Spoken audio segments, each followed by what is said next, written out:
కూడా బాగుంటాం గనక మన కోసం ఈ దీక్షలో ఒక 11 గంటలు కేటాయిస్తే ఒక గంట సేపు మన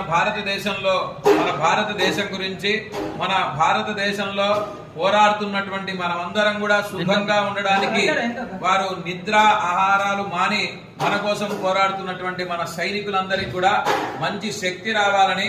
ఆంజనేయ స్వామిని మీరందరూ కూడా సంపూర్ణంగా ప్రార్థించి ఒక 11 సార్లు మన భారతదేశం గురించి మన సైనికులందరికీ మంచి శక్తి, ఎందుకంటే మనకి ఆంజనేయ స్వామి యొక్క అనుగ్రహం ఉంటే ఇలాంటి దేశాలు ఎన్నొచ్చినా మనకు ఉండేటువంటి ఆ హనుమంతుని యొక్క అనుగ్రహం ఆ శక్తి మనకుంటే ఎన్ని దేశాలు మనతో యుద్ధం చేసినా అన్ని కూడా కొట్టుకుపోయేటువంటి గొప్ప శక్తిని ఇచ్చేటువంటి వాడు మనకు హనుమంతుడు. ఎందుకంటే మనకి సుందరకాండలు కూడా చెప్తారు, మొదటిసారి 85 లక్షల మంది రావణాసురుడు పంపిస్తే 85 లక్షల మంది అందరిని కూడా ఒక్కటేసారి కొట్టినటువంటి గొప్ప పరాక్రమశాలి మన హనుమంతుడు. అటువంటి హనుమంతుని యొక్క మాలను దీక్ష తీసుకున్నటువంటి ప్రతి స్వామి కూడా హనుమత్ స్వరూపమే గనక సంపూర్ణమైన విశ్వాసంతో మన భారతదేశం దిగ్విజయంగా విజయం సాధించాలని సైనికులందరూ కూడా ఆ హనుమంతుని రక్షణ వారందరికీ ఉండాలని ప్రార్థన చేస్తూ ప్రతి గ్రామంలో